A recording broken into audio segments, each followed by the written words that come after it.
Assalamualaikum warahmatullahi wabarakatuh. Kembali lagi di channel Kimia itu Ganjil, masih di pembahasan bocoran soal TKA Kimia. Kita sekarang masuk di bagian kedua, yaitu untuk nomor 6 sampai 10. Untuk nomor 6, kita diberikan dua simbol atom, yaitu karbon dan oksigen. Kemudian diminta untuk mencari jawaban yang benar. Nah, untuk menjawab soal yang semacam ini, langkah pertama kita adalah membuat konfigurasinya dulu. Untuk C, seperti itu, memiliki elektron valensi sebanyak 4. Kemudian untuk oksigen memiliki elektron valensi sebanyak 6. Jadi untuk stabil dia butuh 4, untuk stabil dia butuh 2. Karena sama-sama unsur non-logam, maka ikatannya cenderung berikatan kovalen. Seperti ini. C-nya di sini nyumbang 2, di sini oksigen ini butuh 2, berarti sama-sama 2 menjadi oktet, ini juga oktet. Ada 2 pasang, maka ikatannya adalah ikatan kovalen rangkap 2. Jika dihitung bilangan koordinasinya, elektron bebasnya nggak ada di C, sedangkan ikatannya dianggap 2, walaupun rangkap dianggap sebagai satu ikatan. Gitu ya, kalau untuk menghitung PEB. Sehingga ketemu BK-nya adalah 2. Kalau BK-nya 2, gambarnya semacam ini, linear, dan dia bersifat non-polar.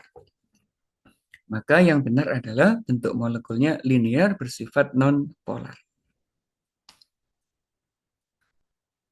Nomor berikutnya, pengembangan soal sampai di tahap hibridisasi.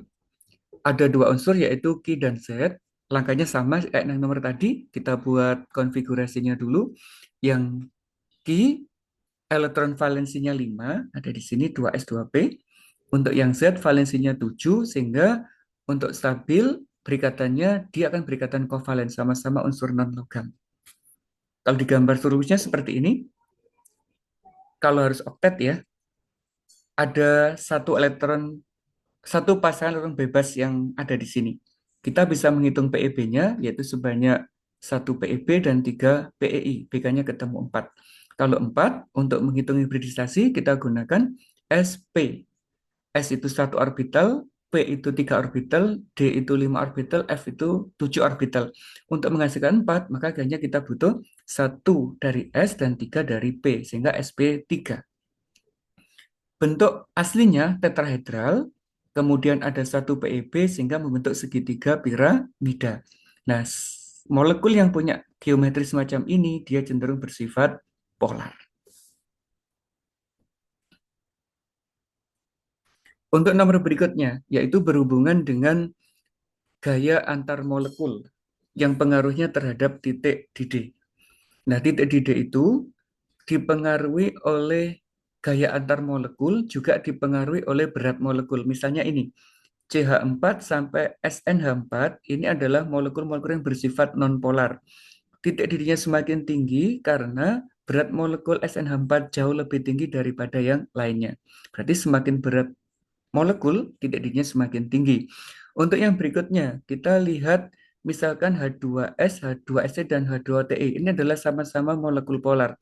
Berarti semakin polar, berhubungan dengan kekuatan gaya dipol-dipol, maka titik D-nya juga semakin tinggi. Sedangkan untuk H2O menyimpang karena H2O itu memiliki ikatan hidrogen, yaitu atom H berikatan dengan O, Fn dari molekul yang lain. Ada H2O, selain itu ada HF, juga ada NH3, ini memiliki ikatan hidrogen.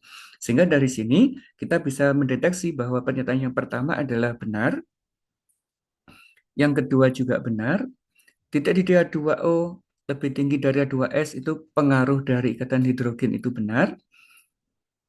CH4 kurang dari SH4 karena gaya London, benar ya, karena gaya London itu kaitannya dengan molekul yang bersifat non-polar.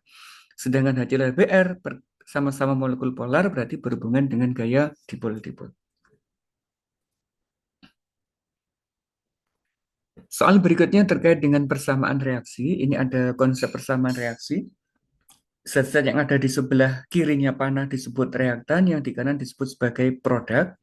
Ada penulisan P4, 4 kecil menunjukkan indeks yaitu banyaknya atom dalam satu senyawa, sedangkan 6 yang besar disebut sebagai koefisien untuk menyamakan jumlah atom di sebelah reaktan dan produk.